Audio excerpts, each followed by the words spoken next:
जय हिंद बच्चों। आज पढ़ेंगे हम लोग कोरोजन। कोरोजन क्या है?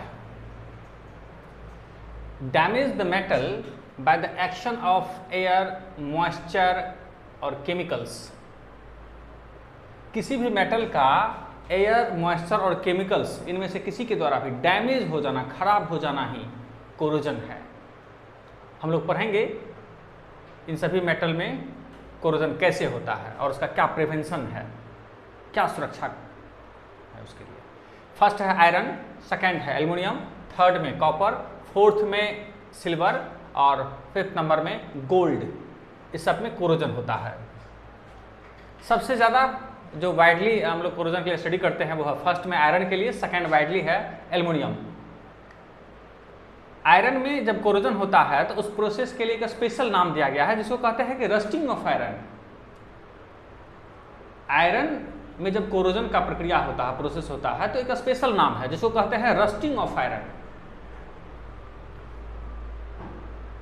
इन सब के लिए कोई स्पेशल नाम नहीं है, बट आयरन के लिए स्पेशल नाम है रस्टिंग।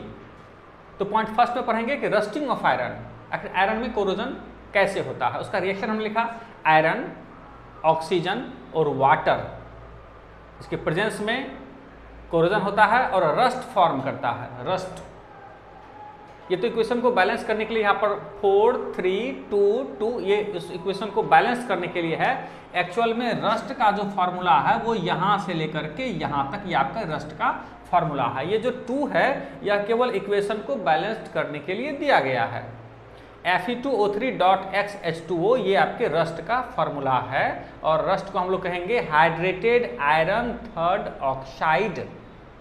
और rust red brown flaky substance होता है। कंडीशन, किस कंडीशन में आयरन में रस्टिंग होता है, कौन सा नेसेसरी कंडीशन है रस्टिंग के लिए? तो फर्स्ट में एयर चाहिए या ऑक्सीजन चाहिए, और सेकंड है कि वाटर चाहिए या मॉइस्चर चाहिए। यानी कि ये फर्स्ट और second is the necessary condition for rusting of iron. अब इसके प्रिवेंशन के बारे में पढ़ेंगे कि कैसे हम आयरन को रस्टिंग से बचा सकते हैं, जंग लगने से कैसे बचा सकते हैं रस्टिंग से। कई स्टेप्स हैं, बहुत सारे तरीके हैं जिससे हम आयरन में जंग लगने से बचा सकते हैं उसको, उसका प्रिवेंशन। फर्स्ट आपका पेंटिंग कर सकते हैं, तो पेंटिंग से प्रिवेंशन कर सकते हैं। ग्रीज लगा देंगे तो ऑयल लगा देंगे। गैल्वेनाइजेशन, गैल्वेनाइजेशन एक प्रोसेस है जिसमें आयरन के ऊपर जिंक मेटल का कोटिंग कर दिया जाता है, परत चढ़ा दिया जाता है। जब लोहे के ऊपर में, आयरन के ऊपर में जिंक के धातु का, जिंक मेटल का कोटिंग कर देते हैं तो उस प्रोसेस का नाम है गैल्वेनाइजेशन। और जिंक में रस्टिंग नहीं होता है, जिंक में कोई कोरोजन नहीं होगा, कोई रस्टिंग नहीं होगा। तो जिंक का जो कोटिंग कर देते हैं वह प्रोसेस कहलाता है गैल्वेनाइजेशन। तो गैल्वेनाइजेशन एक प्रोसेस है जिससे हम आयरन को प्रिवेंट कर सकते हैं। अगला है टीन प्लेटिंग, यानी आयरन के ऊपर में टीन मेटल का कोटिंग कर देना, इससे प्रिवेंशन कर सकते हैं। क्रोमियम प्लेटिंग में क्रोमियम मेटल का जब प्लेटिंग कर देते हैं तो उससे भी बचा सकते हैं।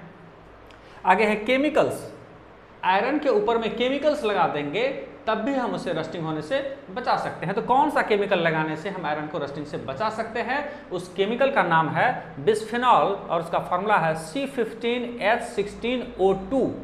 इस केमिकल को आयरन के ऊपर लगा देने से रस्टिंग होने से बचाया जा सकता है। तो ये हम लोगों ने रस्टिंग ऑफ आयरन के बारे में कंप्लीटली पढ़ा। अब सेकंड है एल्युमिनियम के बारे में पढ़ना है। सेकंड पॉइंट हम यहाँ मेंशन किए हैं एल्युमिनियम। अभी आप सपोज कर लीजिए कि एल्युमिनियम का एक ब्लॉक यहाँ पर रखा गया है, एल्युमिनियम का एक ब्लॉक, एक टुकड़ा यहाँ पर रखा गया है और ये हमने सराउंडिंग एरिया लिया गया है, एयर का एरिया। तो एल्युमिनियम मॉइस्ट एयर के साथ रिएक्ट करेगा। एल्युमिनियम का मेटल जब मॉइस्ट एयर के साथ रिएक्शन करेगा तो इसमें अवेलेबल, इसमें जो ऑक्सीजन है उस ऑक्सीजन से रिएक्ट करके एल्युमिनियम ऑक्साइड का कोटिंग बनाने लगेगा और ग्रेजुअली धीरे धीरे ये टोटल आयरन एल्युमिनियम ऑक्साइड में कन्वर्ट कर जाएगा, यानी टोटल एल्युमिनियम में कोरोजन हो जाएगा। कंप्लीट एल्युमिनियम ब्लॉक कोरोड हो जाएगा। एटमॉस्फेरिक ऑक्सीजन से रिएक्शन करके completely total aluminium metal aluminium oxide में कन्वर्ट कर जाता है। प्रिवेंशन, कैसे बचा सकते हैं उसको? तो एल्युमिनियम मेटल को बचाने के लिए जो प्रोसेस है उसका नाम है एनोडाइजिंग। उसके बचाने के प्रोसेस का नाम है एनोडाइजिंग। अभी क्या है anodising? Forming thick layer of aluminium oxide by electrolysis of dilute H2SO4। अब एटमॉस्फेरिक एयर से या एटमॉस्फेरिक ऑक्सीजन से रिएक्ट करके एल्युमिनियम ऑक्साइड बनाया। अब यदि आर्टिफिशियली तरीके से इलेक्ट्रोलाइसिस के द्वारा यदि हम एल्युमिनियम पर एल्युमिनियम ऑक्साइड का कोटिंग कर देते हैं तो जितना कोटिंग हुआ उतना ही एल्युमिनियम चेंज किया, बाकी उसके अंदर में टोटल एल्युमिनियम प्रिवेंट रह जाएगा। टोटल एल्युमिनियम ऑक्साइड में कन्वर्ट नहीं करता। यदि हमने आर्टिफिशियली तरीके से एल्युमिनियम ऑक्साइड का लेयर चढ़ा देते हैं तो बस जो लेयर है उतना तक ही रहेगा, वो फर्दर कोरोजन उसमें नहीं होता है। और यदि नेचुरली चेंज कर रहा है तो टोटल एल्युमिनियम ऑक्साइड में चेंज कर जाता है। तो एनोडाइजिंग वह प्रोसेस है जिसमें आर्टिफिशियली तरीके से यानी इलेक्ट्रोलाइसिस के द्वारा एल्युमिनियम मेटल के ऊपर एल्युमिनियम ऑक्साइड का कोटिंग किया जाता है। उसके प्रोसेस को आप देख लेंगे। ये इलेक्ट्रोलाइसिस का पूरा सेटअप हमने तैयार कर दिया है और ये रहा एल्युमिनियम मेटल जिस पर कि हमें कोटिंग करना होता है एल्युमिनियम, और उस एल्युमिनियम को हमने प्लस वाले टर्मिनल से जोड़ा, इसलिए इसका नाम पड़ा एनोड और इस प्रोसेस का नाम पड़ गया एनोडाइजिंग। एल्युमिनियम मेटल को एनोड बनाते हैं इसलिए इस प्रोसेस का नाम हो जाता है एनोडाइजिंग। और यहाँ इलेक्ट्रोलाइट के रूप में क्या लिए हैं? Dilute H2SO4। इलेक्ट्रोलाइट के रूप में डाइल्यूट H2SO4 लिए हैं। H2SO4 का ऑक्सीजन नेगेटिव चार्ज होता है जो पॉजिटिव प्लेट की तरफ अट्रैक्ट होता है और इस मेटल से टकरा करके एल्युमिनियम ऑक्साइड का कोटिंग बना देता है। और एक लिमिट अमाउंट में यहाँ पर कोटिंग होने के बाद इलेक्ट्रोलाइसिस को स्टॉप कर देते हैं, इसे बाहर निकाल लेंगे। यानी एल्युमिनियम ब्लॉक पर एक एल्युमिनियम ऑक्साइड का कोटिंग हो गया, अब वो वहाँ पर स्टॉप रहेगा, ये कहीं भी रहेगा, उसमें फर्दर कोरोजन यानी कि आगे उसमें टोटल एल्युमिनियम ऑक्साइड में चेंज नहीं करेगा। तो ये हो गया पूरा प्रोसेस एल्युमिनियम के बारे में। नेक्स्ट हम लोग पढ़ेंगे कॉपर के बारे में। ये कॉपर का हमने एक छोटा सा ब्लॉक ले लिया है, कॉपर का कोई टुकड़ा ले लिया है और यदि हम बाहर में इसको फ्री स्टेट में रख देते हैं, बाहर में एटमॉस्फेयर में रख देते हैं तो वाटर वेपर और कार्बन डाइऑक्साइड इससे रिएक्ट करके इसके ऊपर में बेसिक कॉपर कार्बोनेट का परत चढ़ जाता है, एक लेयर चढ़ जाता है, एक कोटिंग हो जाता है। किसका? बेसिक कॉपर कार्बोनेट का। किससे रिएक्ट करके? तो वाटर वेपर और CO2 से रिएक्ट करके।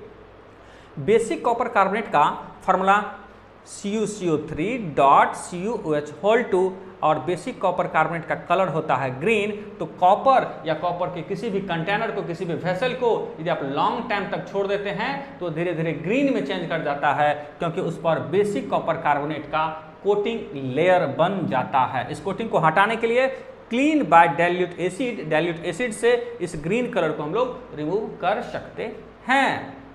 अगला स्टेप हम लोग 4th नंबर में पढ़ना है सिल्वर के बारे में कि सिल्वर में कोरोजन किस तरह से होता है। सिल्वर को यदि आप यूज करके बिल्कुल रख देते हैं कहीं पर एटमॉस्फेयर में तो यह सराउंडिंग में हमारे एयर में जो हाइड्रोजन सल्फाइड है, ऐसे हाइड्रोजन सल्फाइड का अमाउंट बहुत अधिक नहीं है, बहुत कम अमाउंट में हाइड्रोजन सल्फाइड हमारे एटमॉस्फेयर में है। हाइड्रोजन सल्फाइड से सिल्वर रिएक्ट करता है और ब्लैक कोटिंग सिल्वर सल्फाइड का बना देता है। यानी कि H2S से सिल्वर, ये हाइड्रोजन सल्फाइड से रिएक्ट करके सिल्वर के ऊपर में ब्लैक कलर का सिल्वर सल्फाइड का कोटिंग बन जाता है। और लास्ट पॉइंट में हम लोग पढ़ेंगे गोल्ड के बारे में कि गोल्ड में कोरोजन किस प्रकार से होता है। तो गोल्ड के टुकड़े को या गोल्ड के किसी भी ऑर्नामेंट्स को यदि आप फ्री स्टेट में रख देते हैं, एटमॉस्फेयर में रखते हैं यदि यूज करके, तो ये सराउंडिंग में हमारे एयर में, हमारे एटमॉस्फेयर में जो हाइड्रोजन सल्फाइड है उससे रिएक्ट करके दो कंडीशन यहाँ पर डेवलप हो रहा है। दो कंडीशन, यदि हाइड्रोजन सल्फाइड का अमाउंट बहुत ही नेग्लिजिबल है, लेस अमाउंट है, तो ये बनाएगा ग्रे कलर का गोल्ड फर्स्ट सल्फाइड। ये ग्रे कलर का गोल्ड फर्स्ट सल्फाइड जिसको कि औरस सल्फाइड कहेंगे, ये बनाएगा। और यदि हाइड्रोजन सल्फाइड का अमाउंट हमारे एयर में थोड़ा सा अधिक होगा, मोर होगा, तो ये बना देगा ब्लैक कलर का गोल्ड थर्ड सल्फाइड जिसको कि हम लोग ऑरिक सल्फाइड कहेंगे। तो यहाँ पर गोल्ड के साथ दो केस है कि हाइड्रोजन सल्फाइड के अमाउंट पर डिपेंड करेगा कि ग्रे कलर से ये कोरोजन होगा या ब्लैक कलर से इसमें कोरोजन होगा। Thank you.